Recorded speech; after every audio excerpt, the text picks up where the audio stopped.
नमस्कार, स्वागत है आपका कार्यक्रम आपका शहर आपकी खबर में। मैं हूं आपके साथ पारुल। आपका शहर आपकी खबर कार्यक्रम की शुरुआत करें उससे पहले 5 तस्वीरों पर आप नजर डालिए जिन पर हम आज दिन भर नजर भी रखेंगे और ये बड़ी खबरें हैं जो आप देख रहे हैं। देखिए 5 तस्वीरें आप देख रहे हैं और जिसमें पहली तस्वीर आप देख रहे हैं उसमें बात मध्य प्रदेश के विधानसभा सत्र की होगी जो 22 फरवरी से शुरू हो रहा है।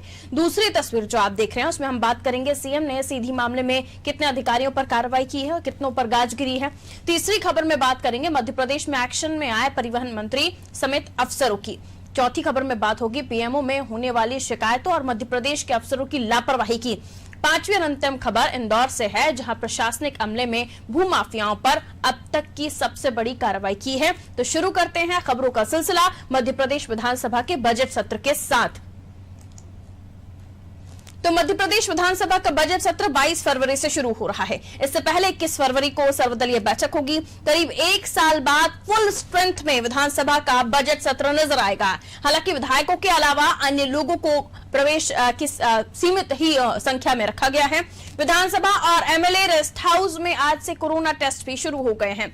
हालांकि इस बार सभी विधायकों को इसमें बुलाया गया है, लेकिन जो विधायक बैठक में वर्चुअल शामिल होना चाहेंगे उनके लिए एनआईसी सेंटर में व्यवस्था की जाएगी। विधानसभा के प्रमुख सचिव एपी सिंह ने सत्र की तैयारियों को लेकर बैठक ली। उन्होंने बताया विधायकों और कर्मचारियों के कोरोना टेस्ट की व्यवस्था की गई है। विधानसभा में प्रवेश से पहले सभी का स्वास्थ्य परीक्षण किया जाएगा। उनकी थर्मल स्क्रीनिंग, पल्स और ऑक्सीजन लेवल की जांच होगी। साथ ही पूरे परिसर को रोज सैनिटाइज भी किया जाएगा। विधायकों की सीटों पर भी सैनिटाइजर और मास्क की व्यवस्था की जाएगी। इतना ही नहीं, प्रमुख सचिव ने बताया विधायकों के पीए और सुरक्षा कर्मियों को विधानसभा में प्रवेश नहीं दिया जाएगा और मंत्रियों के निजी स्टाफ से भी केवल एक व्यक्ति को साथ आने की अनुमति है, यानी उन्हें साथ आने दिया जाएगा। दर्शक दीर्घा में प्रवेश पूरी तरह प्रतिबंधित रहेगा। तो 1 साल बाद फुल स्ट्रेंथ के साथ विधानसभा का सत्र चलेगा और तमाम विधायकों के आने की भी पूरी संभावना है, लेकिन जो वर्चुअल तरीके से जुड़ना चाहेंगे उनके लिए भी व्यवस्था है।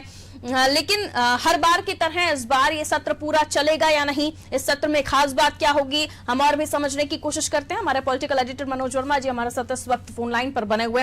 मनोज जी, इस सत्र में खास बात आप क्या देख रहे हैं? एक तो यही हम समझ पा रहे हैं कि अब फुल स्ट्रेंथ के साथ इस सत्र को हम देखेंगे, कोई पीपीई किट में नहीं दिखाई देगा। हाँ, मास्क और सैनिटाइजर अभी भी हम देखेंगे, लेकिन क्या ये सत्र पूरा चलेगा? क्योंकि हर बार यही होता है कि सत्र अनिश्चित काल के लिए स्थगित हो जाता है। जो मोटे मोटे काम होते हैं, जो इंपॉर्टेंट काम होते हैं वो हो जाते हैं। आप कैसे देखते हैं आने वाले 22 तारीख को होने वाले सत्र को? देखिए पारुल, अगर बात की जाए तो पिछले 1 साल में पहला मौका होगा जब इतनी लंबी अवधि का ये सत्र रहेगा, क्योंकि पिछला जब कमलनाथ सरकार में आखिरी लंबा सत्र था, इसके बाद मार्च में सरकार गिर गई।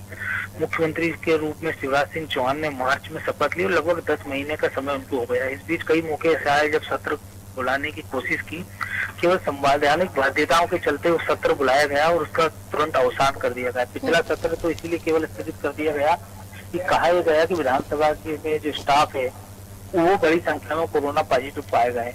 इस बार एहतियात के तौर पर सभी जिला कलेक्टरों को ये कहा गया था कि 20 तारीख तक वो अपने क्षेत्र के विधायकों का कोरोना टेस्ट कराएं और उसकी जो रिपोर्ट है वो विधानसभा सचिवालय को भेज दें।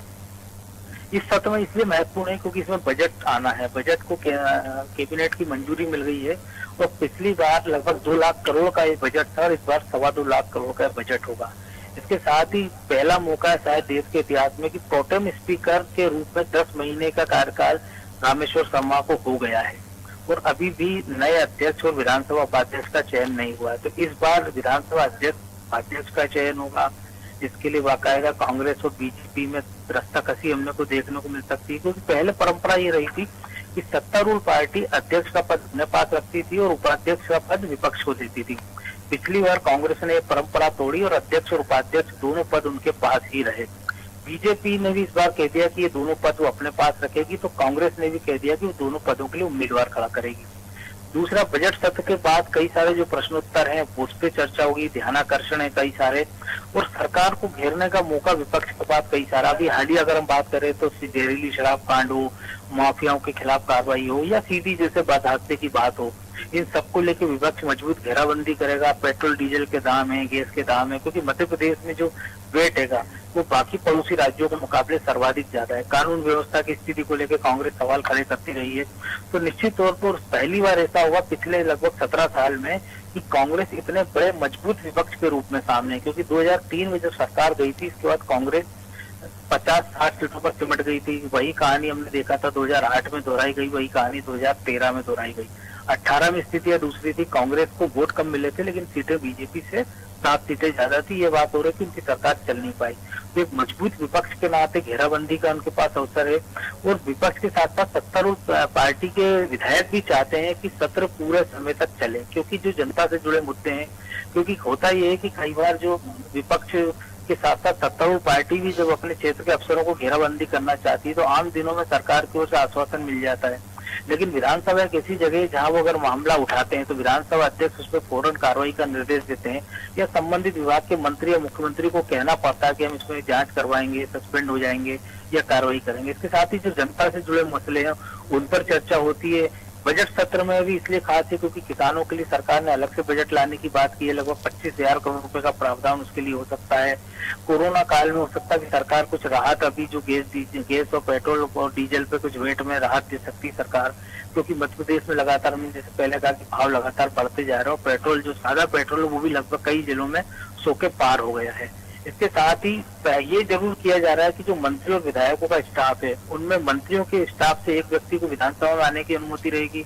सोशल डिस्टेंसिंग का पालन किया जाएगा। और यही कारण है कि जो दर्शक दीर्घा है, एक अध्यक्षीय दीर्घा होती है अंदर और 3 दर्शक की दीर्घा है, उनमें दर्शकों का प्रवेश नहीं किया जाएगा। तो वहां पर विधायकों को बैठने की व्यवस्था की जाएगी। मीडिया को भी सदन के अंदर प्रवेश नहीं दिया जाएगा। दीर्घा में मीडिया को बाहर रखा जाएगा। तो वो जो पूरी दीर्घा खाली है उसका उपयोग वो सोशल डिस्टेंसिंग के रूप में करेंगे। बिल्कुल, यानी कोरोना काल में ये सत्र जिसमें सोशल डिस्टेंसिंग का भी पालन होगा और तमाम अहम चीजें भी जो इस पूरे साल में हमने नहीं देखी वो भी हम इस सत्र में देखेंगे। लेकिन एक सवाल और सर, किन मुद्दों को उठाने की विपक्ष ने तैयारी की है? कोई अंदर से खबर आपके पास हो तो दर्शकों को जरूर बताइए। मैं बताया पारुल अभी आपको कि जैसे जहरीली शराब कांड हो गया, माफियाओं के खिलाफ कार्रवाई। कांग्रेस का यह आरोप है कि बीजेपी सरकार संगठित माफिया उनके खिलाफ कार्रवाई नहीं कर रही, दिखावे के लिए छुटपुट कार्रवाई कर रही है। इसके साथ ही जो महिला संबंधी अपराधों का आंकड़ा मध्य प्रदेश को लेकर कांग्रेस आरोप लगाती रही कि महिलाओं के प्रति अपराध बढ़ेंगे। हालांकि मुख्यमंत्री के पहल पर ऑपरेशन मुस्कान जरूर चलाया जा रहा है पूरे मध्य प्रदेश में। तो हमने देखा है कि 7,000 से ज्यादा बच्चियां उनके घरों से लापता थी और अब तक इस ऑपरेशन के तहत मुख्यमंत्री की पहल के बाद एक टीम बना दी गई है जिलों में और वो लगभग 3,500 से ज्यादा बच्चियों को वापसी लिया गया है। माफिया के अभियान की बात करें तो बदमाशों के खिलाफ जरूर सख्ती से कार्रवाई चल रही है, लेकिन मिलावटी और जहरीली शराब का एक मुद्दा जरूर गरमाया हुआ। हमने देखा कि छतरपुर में 4 लोगों की मौत हुई है, जिसको लेकर विपक्ष हमला कर रहा है। इसके साथ ही अवैध रेत खनन की बात अगर करें, अगर हम जो ट्रांसपोर्टेशन की बात करें कि जो खटारा गाड़ियां, कंडम गाड़ियां चल रही है। और कांग्रेस ने कहा कि मध्य प्रदेश में एक अब भू माफिया, शराब माफिया के साथ साथ अब ये वाहन माफिया भी एक सक्रिय हो गया है, जो खटारा और कंडम गाड़ियां सड़कों पर दौड़ा रहा है, सरकार को टैक्स नहीं दे रहा, लोगों की जान खतरे में डाल रहा है। तो ऐसे तमाम सारे मुद्दे हैं जो कांग्रेस के पास है। ये कांग्रेस को तय करना है कि वो कितनी तरीके से घेराबंदी कर पाती, क्योंकि हमने देखा कि कांग्रेस ने भी 20 तारीख को भी गैस डीजल के दामों को लेकर आधे दिन के मध्य प्रदेश बंद का ऐलान किया, लेकिन पार्टी टुकड़ों टुकड़ों में कार्यक्रम करी है। इसके साथ ही 22 तारीख को कांग्रेस एक बड़े प्रदर्शन की तैयारी की बात कही है। वो कितना सार्थक साबित होता है इसके लिए थोड़ा इंतजार करना होगा। बिल्कुल इंतजार जरूर करना होगा और 22 तारीख को ये भी देखना होगा कि आखिर होता क्या है। बहुत शुक्रिया मनोज जी तमाम जानकारी देने के लिए।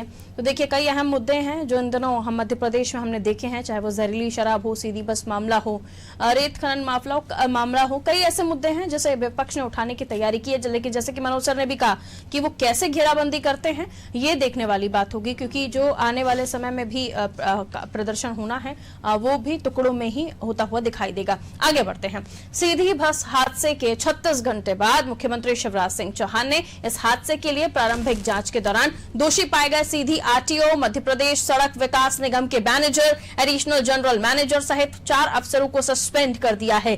साथ ही मुख्यमंत्री ने कहा कि 32 सीटों की बस में 62 यात्री सवार थे, प्रशासन क्यों नहीं चेता। एमपीआरडीसी के अफसरों की जिम्मेदारी रोड मेंटेनेंस की थी, लेकिन सड़क खराब थी तो बनाई क्यों नहीं गई। इसके लिए अफसर दोषी हैं, जिन्हें तत्काल प्रभाव से निलंबित किया जा रहा है। आपको बता दें, मुख्यमंत्री ने बुधवार को दिन भर मृतकों के परिजनों से उनके घर जाकर संवेदना व्यक्त की थी, जिसके बाद रात 10 बजे सीधी कलेक्टर कार्यालय में बैठक की गई और बैठक के बाद मुख्यमंत्री ने अफसरों को निलंबित करने के निर्देश दिए। उन्होंने कहा, इस हादसे की विस्तृत जांच कराई जा रही है, लेकिन प्रारंभिक तौर पर कई सवाल हैं, इसलिए हादसे की तह तक जाएंगे। जो दोषी पाया जाएगा उसे सजा के लिए तैयार रहना होगा। साथ ही मुख्यमंत्री ने कहा, हादसे के बाद शिवरानी और लवकुश लोनिया ने लोगों की जान बचाने के लिए अपनी जान की परवाह नहीं की। इसी तरह फायर फाइटर सत्येंद्र शर्मा ने लोगों को बचाने में अहम भूमिका निभाई। तीनों को 5-5 लाख रुपए सम्मान निधि दी जाएगी। इसके अलावा एनडीआरएफ, एसडीआरएफ और पुलिस कर्मियों की सूची भी मांगी गई है, जिन्हें पुरस्कृत किया जाएगा। इन्होंने रेस्क्यू ऑपरेशन बहुत ही तत्परता से किया। ट्रैफिक जाम था तो जवाबदारी किसकी थी? एक इसका भी उत्तर हमको खोजना पड़ेगा। व्यवस्था सुधारने में कोई कसर नहीं छोड़ेंगे, इसलिए तात्कालिक रूप से रोड डेवलपमेंट कॉर्पोरेशन के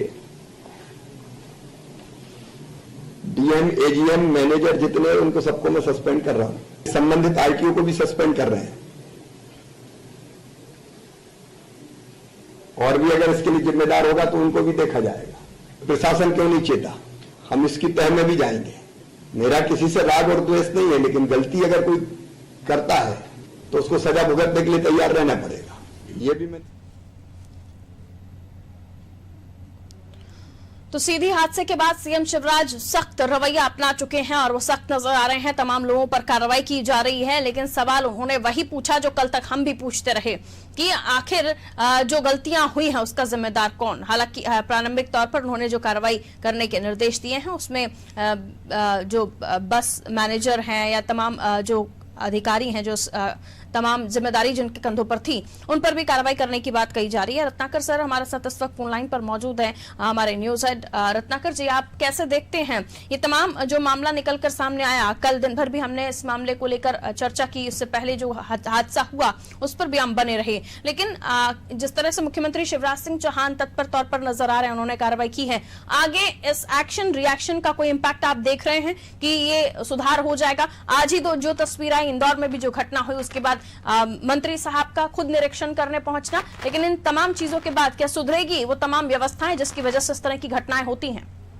व्यवस्थाओं में तो खामियों का इतिहास इतना पुराना है कि किसी एक कार्रवाई, किसी एक निर्देश या किसी एक चीफ मिनिस्टर के जरिए उनमें पूरी तरह सुधार हो पाना, उनका बंद हो पाना लगभग नामुमकिन है। लेकिन शिवराज सिंह चौहान, जैसा कि हम उनके चौथे कार्यकाल में देख रहे हैं, माफिया हो, भ्रष्टाचारी हो, गलत हो, उनके खिलाफ शिवराज सिंह चौहान लगातार न सिर्फ बोल रहे हैं, बल्कि उन्होंने कई मौकों पर अफसरान को फ्री हैंड दिया है।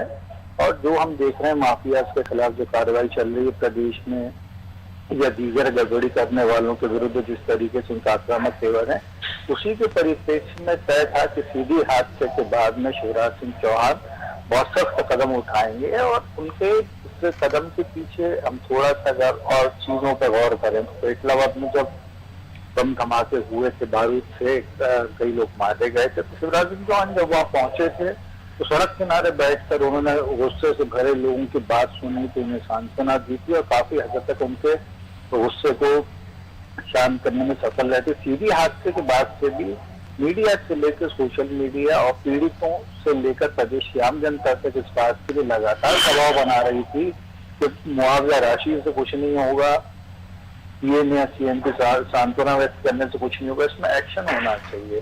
तो एमपीआईडीसी के 3 अफसरान को निलंबित किया गया है, सीधी के जो पार्टी हैं उनको हटा दिया जाए। ये सीधी पहुंचने के बाद ये कार्रवाई करके मुख्यमंत्री शिवराज सिंह चौहान ने जहां एक बार फिर गलत करने वालों को सरकार के सख्त तेवर का परिचय दिया है, वहीं जो पीड़ित लोग हैं और इस घटनाक्रम से जो गुस्से से भरे लोग हैं उनको भी मुख्यमंत्री ने इस तरीके से राहत प्रदान की है कि सरकार ऐसी चीजों में कार्रवाई कर रही हो। और जहाँ तक आपने कहा कि ये गड़बड़ियां क्या पूरी तरह ठीक हो सकती हैं या जो इंदौर का आपने जिक्र किया, तो इन सब की एक कम से कम बहुत एक पॉजिटिव शुरुआत दिखती है जब इस तरीके के बड़े एक्शन होते हैं। आमतौर पर होता है कि ऐसी घटना दुर्घटना के बाद में छोटे स्तर के जो अफसर जो स्टाफ रहता है उस पर कार्रवाई करके मामले में लीपापोती कर दी जाती है, लेकिन यहाँ कार्रवाई की शुरुआत ऊंचे स्तर से हुई है। और इस बात का भी ख्याल रखना होगा कि मुख्यमंत्री ने कहा है कि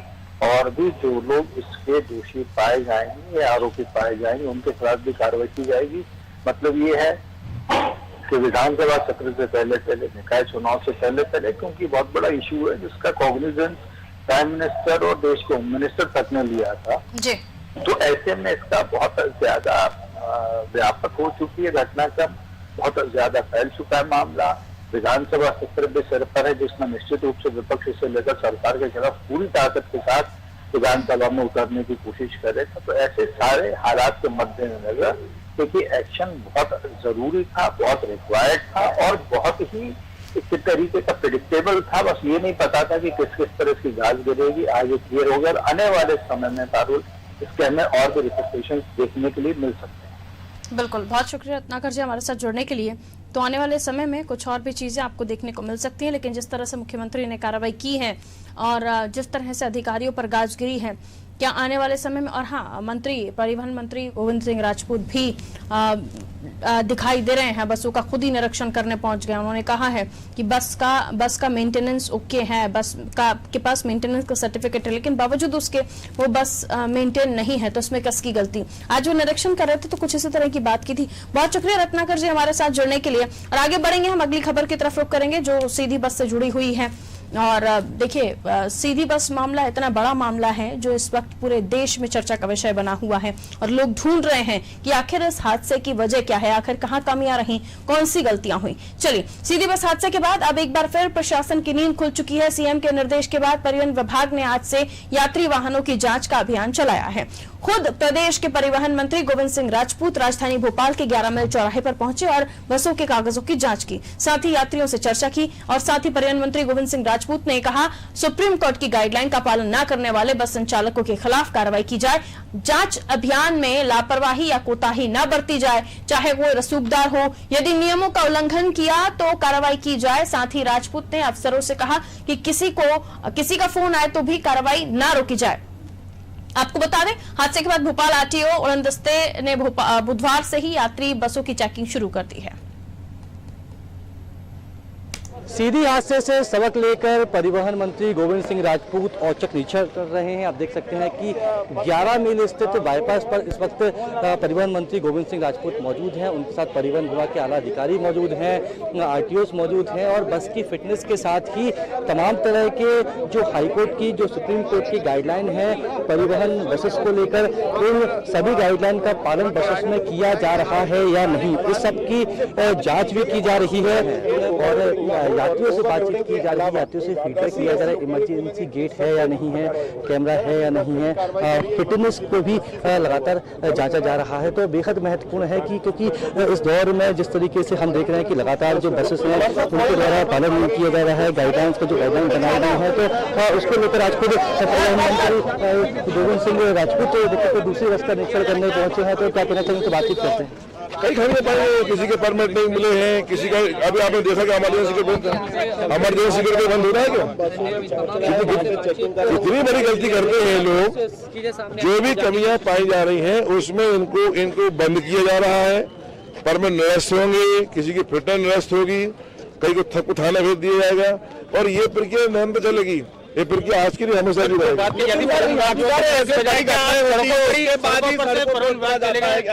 देखिए, परिवहन विभाग सड़क का होता ही है और जहाँ तक सड़कों की बात है तो मैं अकेला नहीं, मैंने सारे अमले से कहा है कि ऑफिस में कम बैठो, रोड पर उतरो। हमारा काम परिवहन का है, रोड का है, चेक करो। मुझे सख्ती चाहिए, अगर कहीं बर्दाश्त होगी। अब मैं आज बसें चेक कर रहा हूँ, आगे में कर्मचारी हो, कोई अधिकारी हो, बख्शने वाला नहीं हूँ। कार्रवाई करूंगा, सब चेक करूंगा। इंदौर बस में यात्रियों से भी बातचीत की है, फीडबैक लिया जा रहा है और आप देख सकते हैं कि किस तरीके से इमरजेंसी गेट को खोलने की कोशिश की जा रही है और इमरजेंसी गेट नहीं खुल पा रहा है। खुद परिवहन मंत्री गोविंद सिंह राजपूत के सामने देखिए इस तरह के हालात उत्पन्न हो रहे कि इमरजेंसी गेट जो होते हैं, जब कोई दुर्घटना होती है उस वक्त इमरजेंसी गेट खोला जाए। गोविंद सिंह राजपूत ने सख्त लहजे में कह दिया है कि सीट लगी अंदर क्या है, इमरजेंसी गेट है और इमरजेंसी गेट इमरजेंसी के लिए होता है, लेकिन यहाँ पर सीट लगा दी गई है, तो फिर उस सीट का जो इमरजेंसी गेट है उसका भी इस्तेमाल ऐसा सीट के रूप में किया जाए तो बेहद महत्वपूर्ण है कि किस तरीके से परिवहन विभाग के जो नियम होते हैं, जो गाइडलाइन होती हैं सड़कों पर बसें चलाने के लिए, उसका कैसे खुलेआम उल्लंघन किया जा रहा है। आईटी हमारे साथ है सर इमरजेंसी तो जो सीट लगा दी, हाँ, इसीलिए इस गाड़ी को के खिलाफ कार्रवाई की जा रही है और जब्ती की कार्रवाई इसको की जाएगी और इसका फिटनेस निरस्त किया जाएगा। फिटनेस निरस्त किया जाएगा, रजिस्ट्रेशन निरस्त किया जाएगा। तो जिस तरीके से खुलेआम धज्जियां उड़ाई जा रही हैं, सीधी बस हादसे के बाद इंदौर बस हादसा हुआ, आज खुद परिवहन मंत्री यहाँ पर होते हैं और स्पष्ट रूप से कह रहे हैं कि परिवहन विभाग का काम सड़कों पर उतरकर बसेस की जो ट्रांसपोर्ट वाहन चले उनकी दस्तावेज चेक करना होता है। तो मैं लगातार निरीक्षण करूंगा। ये जो गेट है, ये जो गेट होता है इमरजेंसी गेट, इमरजेंसी कोई दुर्घटना होती है तो ये गेट खोलने के लिए होता है, लेकिन इस गेट के दूसरी तरफ यहाँ पर खिड़की लगा दी गई है। खिड़की के स्थान पर यहाँ पर सीट लगा दी गई है और सीट लगे होने के यात्रियों के बैठने के लिए 3 कुर्सियां लगा दी गई हैं। अब कोई इमरजेंसी सिचुएशन आती है तो फिर किस तरीके से यहाँ से यात्री बाहर निकल पाएंगे, तो कैसे खुलेआम धज्जियां उड़ाई जा रही हैं, क्योंकि इमरजेंसी गेट को इस तरीके से बंद कर दिया जाएगा तो फिर इमरजेंसी सिचुएशन में यात्री कैसे बाहर निकलेंगे। तो इसकी फिटनेस निरस्त की जा रही है, इसके साथ ही बस के परमिट को भी निरस्त किया जाएगा। कैमरा पर्सन मनीष के साथ वैभव गुप्ता, नारी टीवी, भोपाल।